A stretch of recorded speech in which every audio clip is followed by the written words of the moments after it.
तर hi hello गाईस, श्री स्वामी समर्थ सगळ्यांना. आणि आपली लाडकी रेश्मा या चॅनलमध्ये सगळ्यांचं खूप खूप मनापासून स्वागत आहे. आणि आपल्या चॅनलवर नवीन कोणी असेल तर लाईक शेअर सबस्क्राईब करायला विसरायचं नाही. बेल आयकनला क्लिक करा, म्हणजे माझे नवनवीन येणारे व्हिडिओ तुम्हाला नोटिफिकेशन पडते. तर चला आता आपल्या मेन मुद्द्यावर येऊया. की आता तुम्हाला वाटलं असेल 2 दिवस ही कुठं गायब झाली, काय झालं, का व्हिडिओ बनवत नाही किंवा काय. थोडे प्रॉब्लेम पण होते, म्हणजे मुलगी पण आजारी होती, त्याच्यामुळे काही लक्ष नव्हतं माझं एवढं की बाबा व्हिडिओ बनवायचं किंवा काय कसं. त्याच्यामुळे मग मी 2 दिवस काय 2 दिवस व्हिडिओ बनवले नाहीत. कारण तिला पण बरं वाटत नव्हतं, तिच्याकडे पण लक्ष देणं गरजेचं होतं, दवाखान्यात नेणं वगैरे बाकीच्या बऱ्याचशा गोष्टी. त्याच्यामुळे मी 2 दिवस व्हिडिओ बनवले नाहीत. तर आता आणि अजून एक मुद्दा आहे त्याच्यामध्ये, की व्हिडिओ मी का बनवले नाहीत. तर त्याच्यामध्ये आता मी जो काय माझा जीवनाचा संघर्ष जो काय मी केलाय किंवा जे काय पार्ट मी तुमच्यासाठी आणले ते तुमच्या सगळ्या आग्रह खातरच मी आणलेले पार्ट. की असं नाही की माझ्या मनाला वाटलं म्हणून मी तुम्हाला सांगितलं. आणि काही लोकांचे असे गैरसमज आहेत की सगळे म्हणजे काही काही लोक आहेत जे काय काय घाणेरड्या कमेंट करतात, घाणेरड्या गोष्टी बोलतात. त्याच्यामुळं खरं म्हणजे माझा थोडासा एक काय म्हणतात त्याला, थोडस मन कुठेतरी जरा हे झालं, दुःखी झालं.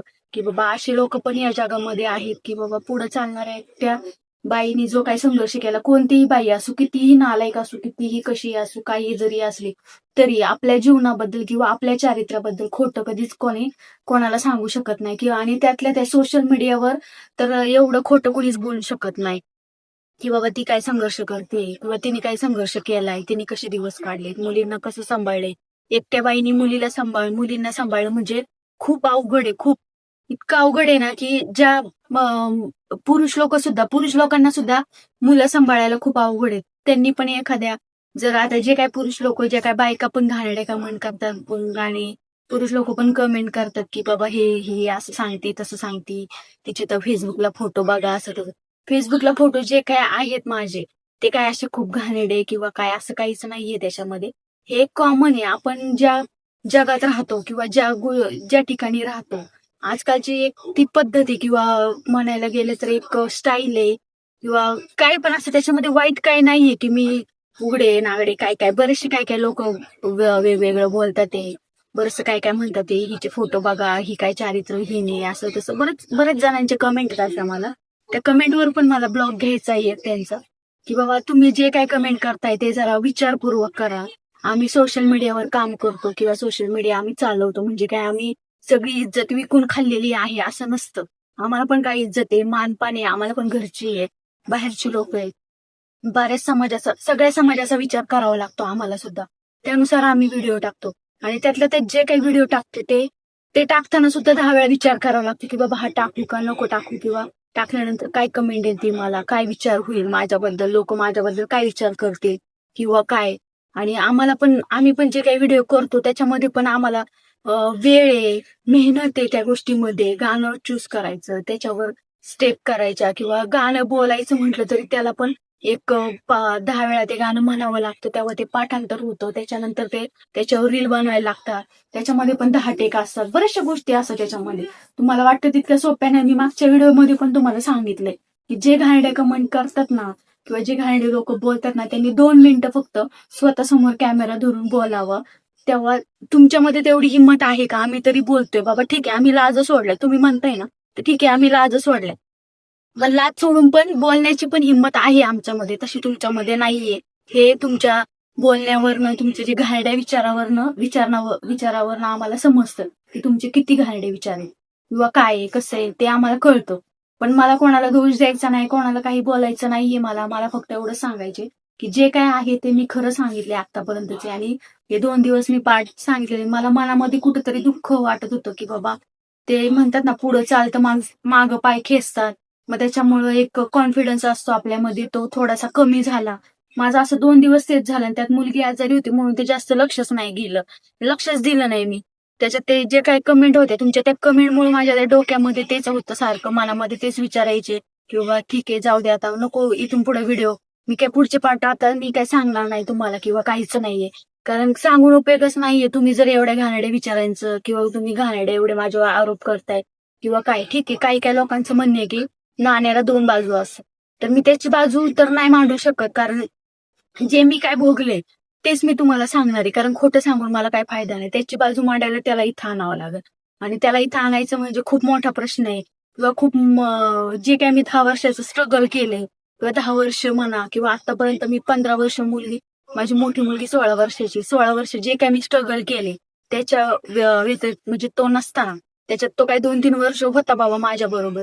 ते 2-3, 5 वर्ष जर सोडले समजा, तर बाकीचे 10 वर्ष मी माझ्या मुलींना माझ्या हिमतीवर, माझ्या कष्टाच्या बळावर मी सांभाळलेले आहे त्यांना. त्याच्यामध्ये मी काय स्ट्रगल केले, किती दिवस उपाशी राहिले, किती रात्र जागी राहिले किंवा काय केलं मी हे फक्त माझ्या जीवाला माहिती आहे. आणि ते तुम्ही माझी एक ऍज अ फॅमिली म्हणून मी तुम्हाला सांगण्याचा प्रयत्न करते. त्याच्यात पण काही लोक खूप घाणेरड्या कमेंट ह्याच्यामुळे मला कुठेतरी कॉन्फिडन्स लो झाल्यामुळे मी व्हिडिओ खरं म्हणजे बनवले नाही. ते बाकीचा विषय काहीच नाहीये ह्याच्यामध्ये. आणि जर तुम्हाला वाटत असेल पुढचे व्हिडिओ जर यावा किंवा त्याच्या अजून पुढे जर काही सांगावं वाटत असेल तर प्लीज वाईट कमेंट करू नका, चांगल्या कमेंट करा. आता काही काही लोकांच्या चांगल्या चांगल्या कमेंट आहेत, खूप चांगले चांगले विचार आहेत. त्या विचारांचं मी एक काय म्हणतात आपण त्या विचारांचं एक हे घेतलंय की बाबा त्या विचारातून आपण मला त्याच्यात माझ्या आयुष्यामध्ये काय बदल करता येईल ह्या विचारामुळं, किंवा काय थोडंसं वेगळं वागता येईल, किंवा कसं मला, किंवा फायनान्शियल माझं काय कसं जर कंडिशन माझी आता सध्या बेकार म्हणजे आता आहे पण त्याच्यातून मी अजून कशी मला वाढवता येईल, फायनान्शियल माझी कंडिशन कशी ग्रो करता येईल, किंवा सोशल मीडियावर पण मला अजून कसं ग्रो करता येईल याचा विचार, किंवा काही काही लोक चांगले विचार करतात किंवा चांगले सल्ले देतात मला, त्यांच्या त्या गोष्टींचा मी विचार करते. पण काय म्हणतात ना, 10 लोक असतात पण त्यातले 2 लोक जर वाईट कमेंट केली तर त्याच्यामुळे त्या 2 लोकांमुळं त्या 8 लोकांच्या विचारांवर मग मला विचार करायला हे होतं की बाबा त्याच 2 लोकांचा मी विचार करते की बाबा काय ती 2 लोक मला अशी बोलतात आहे किंवा काय. आता मला तर माहिती आहे, मी तर माझ्या आतापर्यंत जीवनाचा जो काही संघर्ष केलाय किंवा झालाय माझ्या आयुष्यामध्ये तो मी खूप प्रामाणिकपणे सहन केलाय, प्रामाणिकपणे माझ्या मुलींना वाढवलंय. जे पुरुष लोक म्हणतात तुम्ही बघा एक दिवस बायकोशिवाय राहू, किंवा ज्या महिला म्हणतात त्यांनी पण एक दिवस नवऱ्याशिवाय राहून फक्त आपल्या मुलांचं पोट भरणं सुद्धा खूप अवघड आहे. आजकालच्या जगामध्ये तर खूपच अवघड आहे.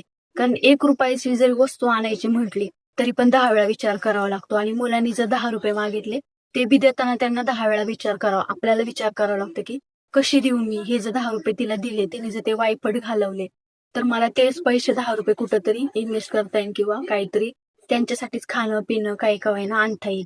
पण ह्या गोष्टींचा विचार कोण करत नाही, खोलवर जाऊन कोणीच विचार करत नाही. जे वरवरचं दिसतं त्याच गोष्टींचा विचार करतात. आणि लोकांचं कसं असतं, 10 गोष्टी चांगल्या केल्या त्यातल्या जर एखादी गोष्ट जरी वाईट झाली तर त्याच गोष्टी लोक धरून चालतात की बाबा चाल ही नालायकच आहे. आता हेच की बाबा सोशल मीडियावर फोटो माझे असतात ते मी माझ्या मर्जीने टाकते, आणि माझ्या सोशल मीडियाचे जे काही फॅमिली आहे माझी ती सगळी चांगली आहे. काही लोकच आहेत 10 लोक, त्यातलेच ती लोक घाणेरडे लोक विचार करतात की उघडे फोटो टाकते, असे टाकते तसे टाकते. तर ते तुमचे घाणेरडे विचार आहे, त्याला मी काहीच करू शकत नाही. कारण मला माहिती आहे मी कशी आहे, माझ्या मुलींना माहिती आहे, माझ्या घरच्या लोकांना माहिती आहे मी कशी आहे काय आहे. त्याच्यामुळे तुम्ही मला जज करायचा प्रयत्न करू नका. आणि मुळात म्हणजे माझं एकच कळकळीची विनंती आहे तुम्हाला, जर तुम्हाला माझे व्हिडिओ आवडत नसतील तर तुम्ही व्हिडिओ बघू नका. मी कोणत्याही प्रकारचा तुम्हाला आग्रह करत नाही की माझे व्हिडिओ तुम्ही बघा आणि असंच करा, असेच मला कमेंट करा. ते तुमचा मनाचा प्रश्न आहे. पण त्यातल्या त्यात आपल्या दुसऱ्याच्या व्हिडिओमध्ये येऊन आपण जर घाण करत असेल तर त्याचा काही उपयोग नाहीये. तुमच्या एका कमेंटमुळे माझं पूर्ण 2 दिवसाचं नुकसान झालेलं आहे, की त्या गोष्टीमुळे मला टेन्शन आलं, मला खूप लो फील झालं की बाबा मी व्हिडिओ करू का नको करू, काय करू असं मला वाटायला लागलं. त्याच्यामुळे माझे 2 दिवस वाया गेलेत. आणि म्हणून मी एक कळकळीची विनंती की माझ्या व्हिडिओला प्लीज तुम्ही वाईट कमेंट करू नका. बघता आले तर बघा, नसेल तर बघूही नका, पण वाईटही कमेंट करू नका. एवढंच सांगायचं मुद्दा आहे माझा.